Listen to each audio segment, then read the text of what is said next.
Good day, Philippines. Good day, world. We are the waterbenders, also known as Group 1 from AM25. Water dominates the Earth's surface and is essential to life on our planet. It is a remarkable liquid that shows anomalous behavior. The water cycle is often thought as a simple circular cycle of evaporation, condensation, and precipitation. Although this is a useful model, the reality is far more complex. The paths and influences of water through Earth's ecosystem are extremely complex and not completely understood. Hence, this is why we are here to discuss and elaborate more on the biogeochemical cycles married with ecological reservoir or environment, invasive species, anthropological effects, and epigenetics that is related or affects the water cycle.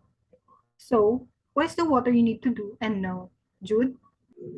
Well, to start, the water cycle, or can also be classified as the hydrologic cycle, is a cycle that involves the continuous circulation of water in the Earth's atmosphere.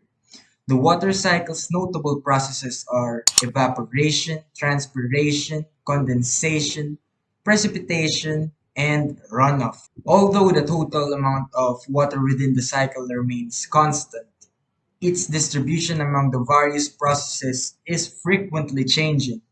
As for the importance, the hydrologic cycle is vital because it enables water availability for all living organisms and regulates weather patterns on our planet.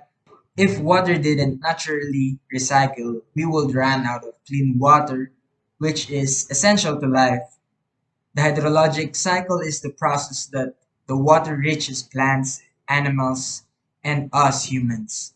Besides providing people, animals, and plants with water, it also moves things like nutrients, pathogens, and sediment into and out of aquatic ecosystem. Can you elaborate more on our topic, Aljo? Water is everywhere, especially in our environment. 71% of the Earth's surface is covered in water, with oceans covering 97% of it. Did you know that there's much water today as there were thousands of years ago? Actually, it's the same water. The same water supply has been circulating throughout the world for ages. In fact, the water from your faucet could contain molecules that dinosaurs drank. They are often allocated and managed to improve the health of different bodies of water, including rivers, wetlands, and floodplains. Rivers, creeks, and wetlands play a vital role in sustaining healthy communities and economies.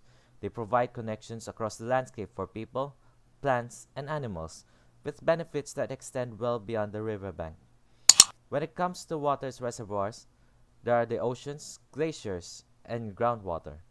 Ocean water, being saline, is not generally available for human consumption, although it can be used for some purposes, mainly thermoelectric power. In glaciers, fresh water makes up only about 4% of the Earth's water. The largest freshwater reservoir is glacial ice at 3%. Most of this ice, about 85%, occurs as continental glaciers in Antarctica and less than 10% in the Greenland ice sheet. Alpine or mountain glaciers, which occur in mountain valleys on the continents, contain a small part of the total ice. The largest reservoir of available fresh water is groundwater, which is 1.05% of total water, which is stored in the pores and spaces in rocks, sand, gravel, and soil under the Earth's surface. Now, enough about our topic. I want to know more about what invasive species are, Anja. Species that are considered invasive can be native or non-native to the ecosystem and harm or are expected to harm the economy, the environment, or human health. Now it's already common to think of an animal or a plant species that has already drastically changed the economy, but no one really thinks about how we humans have also made an impact on our planet. Most of the changes in the weather is mainly due to the water cycle, and what affects this are human activities. Things like burning fossil fuel or releasing chemical gases in the air can heavily affect the evaporation process. Because of the global warming, the amount of water vapor evaporating from the land and ocean increases together with the rise of temperatures.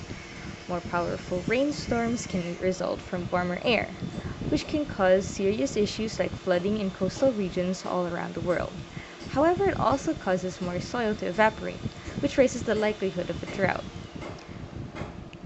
Another example is deforestation in one area that can affect the weather in another. because if more trees are cut down, there is less water to be evaporated into the atmosphere. At a local level, the land becomes drier and less stable. Areas become more prone to both drought and flooding, impacting on plants and animals, and also humans living near deforested areas. Could you expound on how invasive species affect the water cycle, Kyle? The effect of invasiveness in the topic of water cycle has been very noticeable nowadays. As stated by Anja, water quality and quantity has been the most compromised in the presence of the invasive species in the waterways of our area. According to McCormick, Contreras, and Johnson, non-indigenous species of the area cause widespread damage to the ecosystem of its surroundings. Direct and indirect effects can be seen as the consequence of the presence of invasive species. One interesting indirect effect of these species to the ecosystem is the economic losses that may occur if they are left unchecked. Predation of the weaker species may happen due to the behavior of animals to arrange themselves in the food chain. As a result, the balance of the area will be changed. This is where we can find the correlation of the water cycle to invasive species. The balance that has been maintained will be broken as we introduce more species that are non-native to the area. Breaking the balance means that a positive feedback cycle will occur in that specific place, rather. This might spell disaster to the once balanced ecosystem that has been perfected by Mother Nature in the duration of several hundreds of years. Now, why don't we dive into the anthropological effects of the water cycle? As we are researching about the hydraulic cycle, we learned that everyone of us need to know the water cycle adaptability and its human primary impact to it. In this instance, the sun serves as the cycle primary initiator by heating earth water to the point of evaporation where gravity causes the water to return to the planet.